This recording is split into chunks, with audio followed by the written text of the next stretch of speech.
Pointsbet senior editor Teddy Greenstein. Teddy G, let's jump right into this. The PGA Tour in Mexico. Jon Rahm headlines the field as a big favorite. What can you tell us about how the odds are looking? David, if Kelsey is watching this, the pressure's on. So I might be owing her some Venmo money soon. But certainly a big boy course this week when you think about it. Over 7,400 yards on a par 71 with an extra par 3. So what does that tell you? The 4s and 5s are certainly going to be beefy. So our outright board reflects that. We are looking at a lot of the big hitters. Jon Rahm, certainly a massive favorite this week at plus 450. Followed by Abraham Ancer, who was born in McAllen, Texas, raised across the border.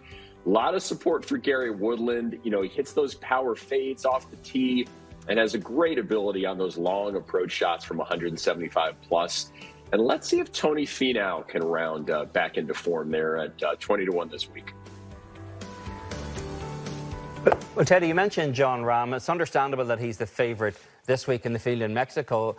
What is he looking like as a favourite going forward? Because he obviously hasn't won since the US Open last June. Do you expect him to continue to be a betting favourite in upcoming events? Yeah, I mean, it's such a fair question. And the short answer to that is yes. Now, look, Jon Rahm has broken 70 only 2 times in his last 12 competitive rounds. And in that same stretch, he has shot 77 twice.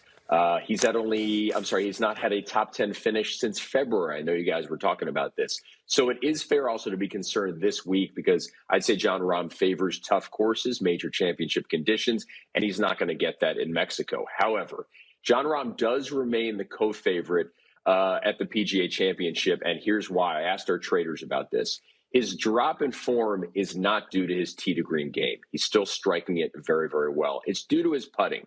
So he's fallen off statistically from 42nd to 132nd in terms of strokes gained putting. So our guys feel like putting is whimsical. I think all of us can attest to that. And they feel like his overall game is solid. So he remains at the top of our board for the PGA Championship. He is 12-1, along with Scotty Scheffler and Justin Thomas. Good insight. You never know when that hole is going to turn into the Gulf of Mexico as opposed to looking like a thimble. How about a name a bet? I know you like kind of giving us some of the off-the-wall or maybe not your typical bets this week in Mexico. Yeah, Damon, this one is not too zany, but I looked at the top 3 players here in terms of world golf ranking. And we've got, obviously, Rahm, Ancer, and Tony Finau.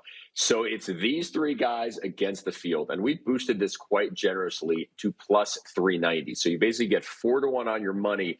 If any of these 3 big boys win, certainly a nice boost if you are not fearing, Bo Van Pelt to come out and win this week. Well, Teddy, there are a lot of under-the-radar guys to watch in the field this week. Who do you have your eye on? All right, so I'm looking at Patrick Flavin, who is the pride of Highland Park, Illinois, which is about 30 minutes from me here. Patrick is essentially Mr. Monday. He Monday qualified for the Bermuda Open, finished tied for 17th. Monday qualified for the Puerto Rico Open, tied for 22nd. Monday qualified this week by shooting 68 and surviving a 6-for-2 playoff. Pretty swing, high finish. So I am on Patrick this week as a top 20, which pays plus 550 at PointsBet. Wow, love the under-the-radar pick. How about some value? Everyone wants some value, a value pick for the Mexico Open. Yeah, Damon, this is the week for deep cuts, for your B-sides. So my value guy is another Midwesterner who played at Purdue, Tyler Duncan. So he played well last week at the Zurich. He teamed with Adam Schenk, and they finished tied for 14th. So I'm not going to say he's coming in hot, but he's at least coming in warm to Mexico. And he plays fades off the tee, which is the desirable shot shape for 9 of the 13 driving holes this week. And he's also done well at resort course layouts, Puerto Rico and Punta Cana. So I'm going here, top 30 Tyler Duncan, plus 220. Like that. PGA Tour winner beat Webb Simpson back at the 2019 RSM Classic in a playoff. Hey, this has been fun. Teddy G, let's do it again soon. Thanks for the time. Man, have a great week, guys. We'll see you.